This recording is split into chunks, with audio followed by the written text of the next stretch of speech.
Have you ever looked at yourself and felt distant? Like you're here, but not fully present? Like you're moving through life on autopilot, watching yourself from a distance instead of actually living? If so, you're not alone. Feeling disconnected from yourself is more common than you think, especially when life gets overwhelming, stressful, or emotionally heavy. And sometimes, this disconnection becomes so normal that you forget what it feels like to actually be you. Today, in the middle of winter's quiet stillness, let's talk about why you feel disconnected and how to slowly come back home to yourself. There are moments when you feel cold inside, even if you're surrounded by warmth. Moments when your thoughts feel blurry, your emotions feel muted, and your sense of self feels miles away.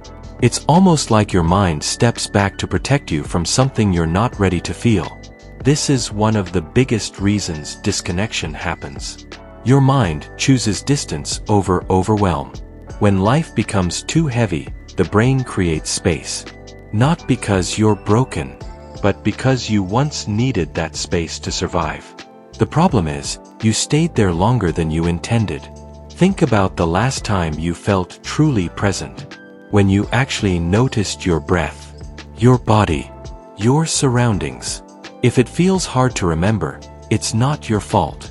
Disconnection is a natural response to emotional overload, stress, or unresolved experiences.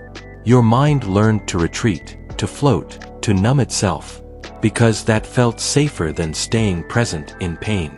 But over time, that survival strategy becomes a habit. And suddenly, you feel like a stranger in your own life. Another reason we disconnect is because we're overstimulated. Life moves fast, expectations pile up, people demand your energy, and your nervous system becomes tired. When your mind doesn't get time to rest, it stops feeling. It detaches. It zones out just to keep going. And in moments of quiet, like a walk in the snow, or sitting alone with your thoughts, you finally notice how far away from yourself you've drifted. There's also the fear of sitting with your own emotions. Sometimes you avoid yourself because facing your truth feels uncomfortable. Feeling disconnected can become a shield, a buffer, a soft barrier between you and what hurts. But here's the good news. If you can disconnect, you can reconnect. Slowly, gently, without rushing. So how do you reconnect with yourself? Start by noticing your senses. The cold air on your face. The crunch of snow beneath your feet. The sound of your breath as it settles in the winter air. These small anchors pull you back into the present moment. Next, allow yourself to feel, even if the feelings are uncomfortable. You don't have to unpack everything at once. Just acknowledge what's there. Numbness, sadness, relief, uncertainty. Whatever shows up, let it exist without judgment. Reconnect with your body. Place a hand on your chest. Feel your heartbeat. Feel your breath rising and falling. Your body has been waiting for you to return to it. And finally, slow down. Disconnection grows in chaos. Presence grows in stillness.